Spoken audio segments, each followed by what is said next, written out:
and work to make things better in her home region. So KFDC gives a big welcome to Elizabeth Sanders.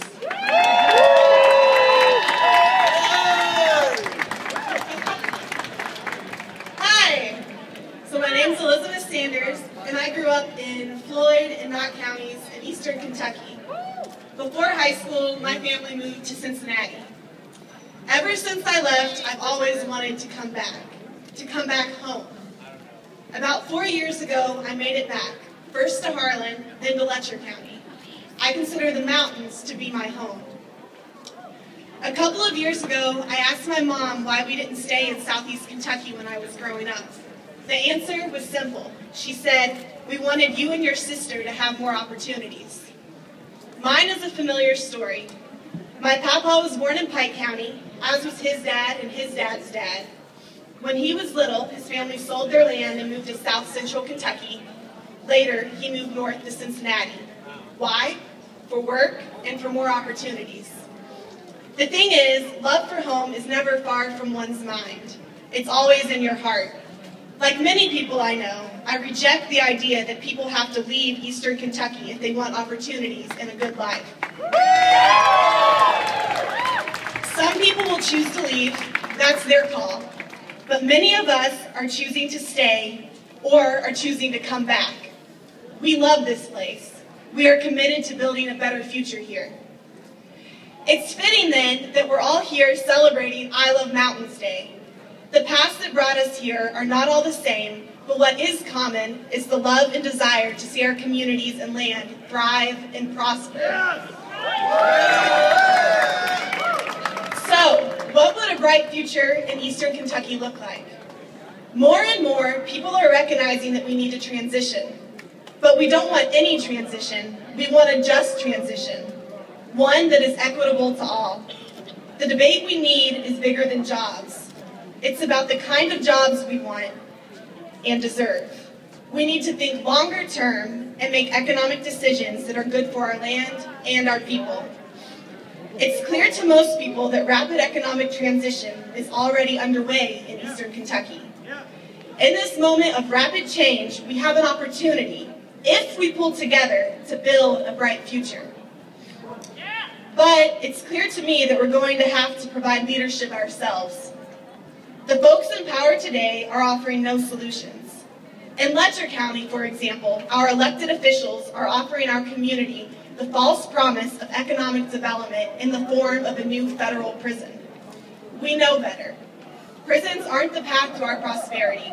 Just ask the people in Clay and McCreary counties.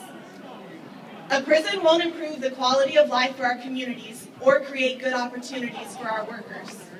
Our bright future won't grow from incarcerating people any more than it has grown from the destruction of our land and our water.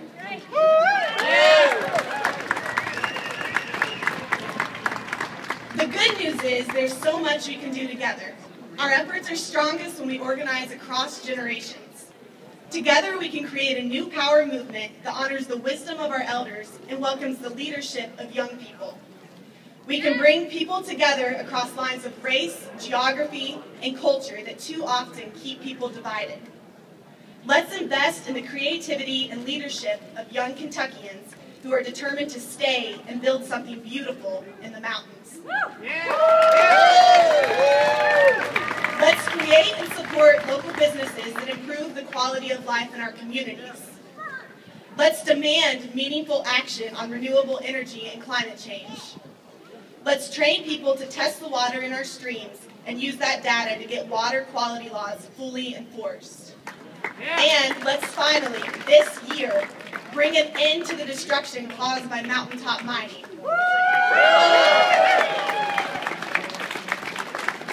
While we keep demanding and fighting for what we want to see, we must also keep growing, building, and acting on that vision. We don't and we won't do our work in isolation. We can't forget our connection to other communities. This Valentine's Day, across the South, Southerners are declaring their love for community action and are committing to make change as part of the Southern Movement Alliance. We are here in Frankfort today showing our love in the streets. Just as we have a shared commitment to justice as Kentuckians, We also stand in solidarity with struggles for justice across the South and in other communities around the country and the world. We will not be erased.